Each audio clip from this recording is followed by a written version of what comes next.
Assalamualaikum warahmatullahi wabarakatuh. Selamat pagi anak-anak, kembali lagi bersama Ibu dalam program pembelajaran jarak jauh dari rumah bersama KKG Kecamatan Harjamukti. Bagaimana kabar kalian hari ini? Semoga kalian semua dalam keadaan sehat walafiat ya anak-anak. Amin amin ya robbal alamin.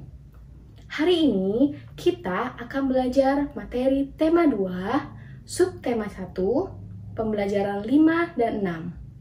Sebelumnya, perkenalkan, nama Ibu Rindy Agustin dari SD Negeri Tampu Mas, Kota Cirebon. Seperti yang kita ketahui, kita semua sedang dalam kondisi pandemi COVID-19. Maka dari itu, jangan lupa ya anak-anak untuk selalu menerapkan 5M. Apa sih 5M itu? 5M, M yang pertama yaitu memakai masker. Anak-anak, jangan lupa untuk memakai masker kapanpun dan dimanapun. Kemudian, M yang kedua ialah mencuci tangan. Kalian semua jangan lupa untuk mencuci tangan ketika ingin melakukan sesuatu atau setelah melakukan sesuatu ya. Kemudian, M yang ketiga itu apa ya? M yang ketiga adalah menjaga jarak minimal 2 meter. Kemudian, M yang keempat adalah membatasi mobilitas. Dan M yang terakhir adalah menghindari kerumunan. Jadi anak-anak, jika ada kerumunan orang-orang jangan didekati ya. Nah, jangan lupa untuk selalu menjaga kesehatan kalian ya. Nah, kalian sudah siap untuk belajar dari rumah? Oke, kalau sudah siap, jangan lupa ya untuk menyiapkan alat tulisnya, yaitu buku tulis jika ada materi yang ingin kalian catat. Kemudian yang kedua, alat tulisnya. Dan yang terakhir, jangan lupa kalian siapkan air minum jika kalian haus. Nah, anak-anak, sebelum belajar, alangkah baiknya kita berdoa terlebih dahulu ya. Yuk kita berdoa menurut kepercayaan kalian masing-masing. Doa sebelum belajar. Bismillahirrahmanirrahim. Raditu billahi rabba wa bil islami dina wa bi muhammadin nabiyya wa rasulah. Rabbi zidni ilman warzuqni fahman. Artinya, kami ridho Allah sebagai Tuhanku, Islam sebagai agamaku, dan Nabi Muhammad sebagai Nabi dan Rasul. Ya Allah, tambahkanlah kepadaku ilmu dan berikanlah aku pengertian yang baik. Amin ya robbal alamin. Anak-anak, hari ini kita akan belajar mengenai memahami tanda tempo dan tinggi rendah nada dalam suatu lagu. Yang kedua, kalian akan mempelajari pemanfaatan sumber daya alam. Yang ketiga, kalian akan belajar mengenai pelaksanaan hak dan kewajiban dalam kehidupan sehari-hari. Dan yang terakhir, kalian akan belajar mengenai gagasan pokok dan gagasan pendukung dari suatu teks bacaan. Nah, dari pembelajaran tersebut, tujuan pembelajaran yang akan kita dapatkan yaitu siswa mampu memahami tanda tempo dan tinggi rendah nada lagu dari lagu Menanam Jagung. Kemudian, yang kedua, siswa mampu mengidentifikasi karakteristik ruang dan pemanfaatan sumber daya alam untuk kesejahteraan masyarakat. Kemudian, yang ketiga, siswa mampu mengidentifikasi pelaksanaan kewajiban dan hak sebagai warga masyarakat dalam kehidupan sehari-hari. Dan yang terakhir, siswa mampu mencermati gagasan pokok dan gagasan pendukung yang diperoleh dari teks lisan, tulis, atau visual. Hari ini Ibu memiliki satu buah lagu mengenai perkebunan, yaitu dengan judul Menanam Jagung. Di sini kira-kira siapa ya sudah mengetahui lagu Menanam Jagung? Ya, untuk kalian yang sudah mengetahui lagu Menanam Jagung, bisa kalian ikuti menyanyi bersama Ibu ya. Tetapi untuk anak-anak yang belum mengetahui lagunya, kalian bisa ikuti menyanyi bersama juga ya, dengan nada tempo dan tinggi rendahnya lagu. Yuk kita nyanyi bersama-sama.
Jangan lupa ya untuk berlatih menyanyi menanam jagung di rumah.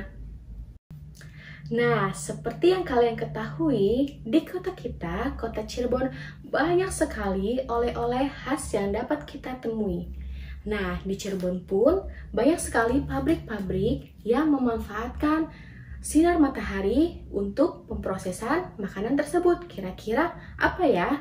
Nah, kalian bisa lihat di layar kalian. Yang pertama, kira-kira di situ ada gambar apa ya? Ya, di situ gambar pertama adalah gambar sedang proses pengeringan terasi. Kalian tahu kan di Cirebon adalah salah satu oleh-oleh yang terkenal yaitu terasi.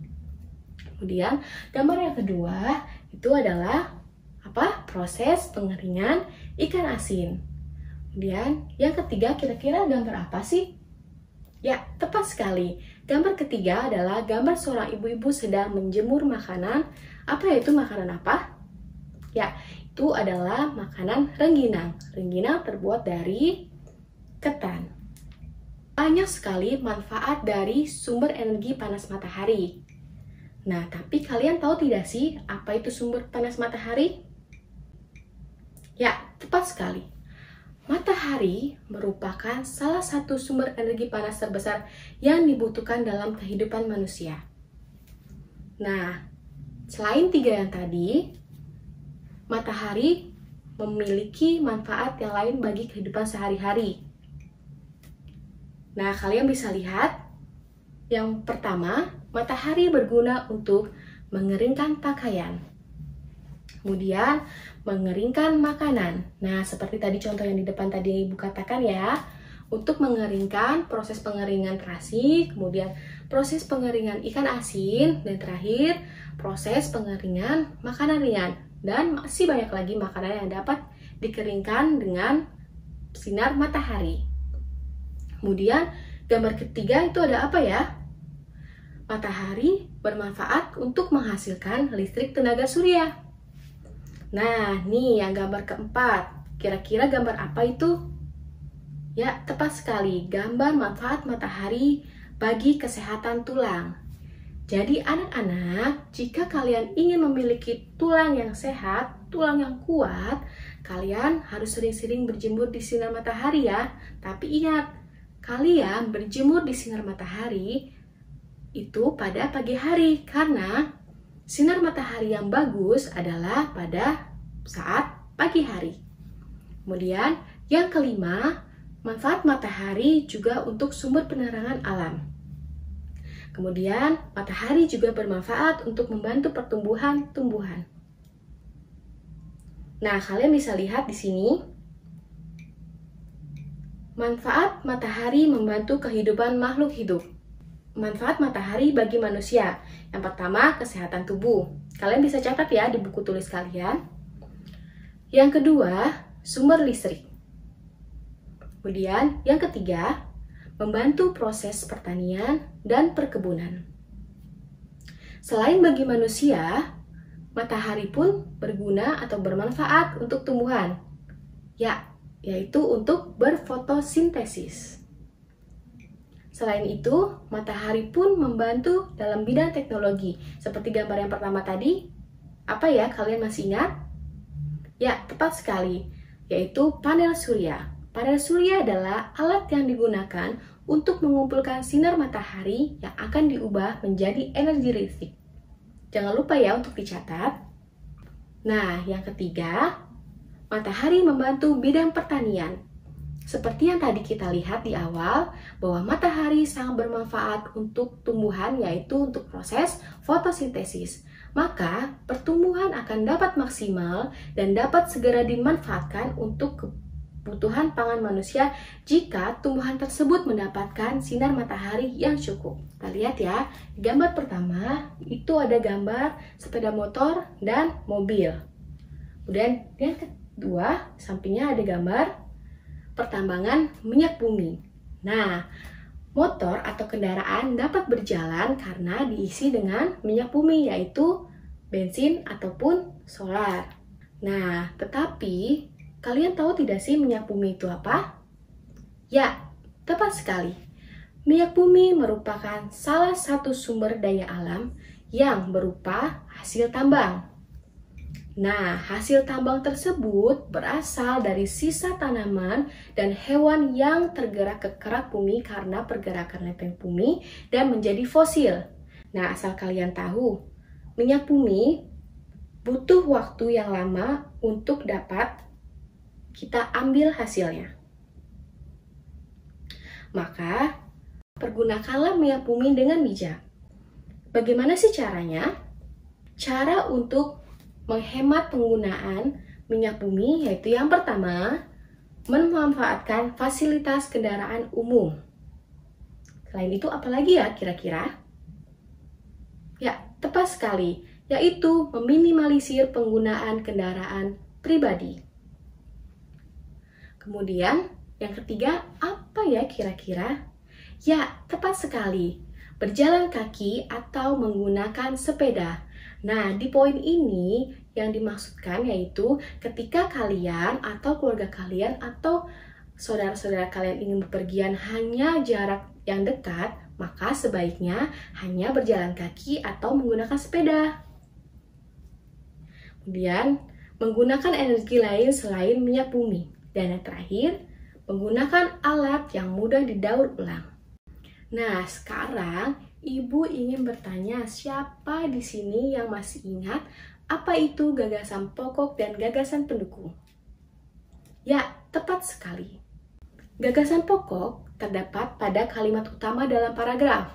Tapi ingat ya anak-anak, gagasan pokok tidak selalu berada pada paragraf pertama atau kalimat utama, tetapi gagasan pokok pun bisa berada pada akhir paragraf atau di tengah-tengah paragraf.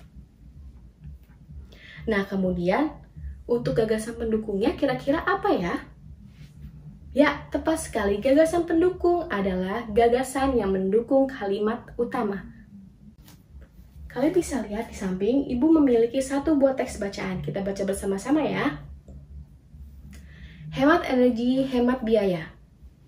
Hemat energi adalah mempergunakan energi yang ada dengan seperlunya saja. Energi yang kita gunakan tidak dapat diperbaharui. Oleh karena itu, kita harus mempergunakannya sehemat mungkin. Apabila kita hemat menggunakan energi, kita pun akan menghemat biaya. Contoh energi yang perlu kita hemat penggunaannya adalah listrik. Listrik merupakan energi yang tidak dapat dilihat, namun kita dapat merasakan manfaatnya. Listrik sangat berpengaruh terhadap kehidupan manusia. Nah, setelah kalian membaca paragraf ini, kita lihat ya di paragraf pertama. Coba kalian cari kira-kira yang mana sih gagasan pendukung dan gagasan utamanya. Kita cari gagasan utamanya dulu ya. Dari paragraf, hemat energi adalah penggunaan energi yang ada dengan seperlunya saja. Energi yang kita gunakan tidak dapat diperbaharui. Oleh karena itu, kita harus mempergunakannya sehemat mungkin. Apabila kita hemat menggunakan energi, kita pun akan menghemat biaya. Siapa di sini yang bisa menjawab gagasan utamanya? Ya, tepat sekali. Pada paragraf ini, gagasan utamanya yaitu berada pada kalimat pertama, yaitu hemat energi adalah mempergunakan energi yang ada dengan seperlunya saja. Ya, sekarang kalian sudah paham kan atau sudah ingat kan apa itu gagasan pokok dan gagasan pendukung? Nah, dari pembelajaran kita hari ini, kita dapat simpulkan bahwa matahari merupakan salah satu sumber energi panas terbesar yang dibutuhkan dalam kehidupan manusia. Matahari digunakan untuk membantu sumber energi tak terbarukan seperti listrik. Namun, jangan lupa ya kalian untuk menghemat energi, yaitu dengan cara mempergunakan energi yang ada dengan seperlunya saja. Nah, anak-anak, sekian pembelajaran kita hari ini. Semoga kalian semua dapat mengerti dan paham tentang materi yang Ibu berikan hari ini. Dan jangan lupa ya untuk selalu menjaga kesehatan kalian dengan menerapkan protokol kesehatan dan menerapkan 5M. Untuk itu, Ibu ucapkan terima kasih banyak dan jangan lupa untuk selalu menonton channel YouTube KKG Kecamatan Harjamukti. Wabillahi taufik wal hidayah. Wassalamualaikum warahmatullahi wabarakatuh.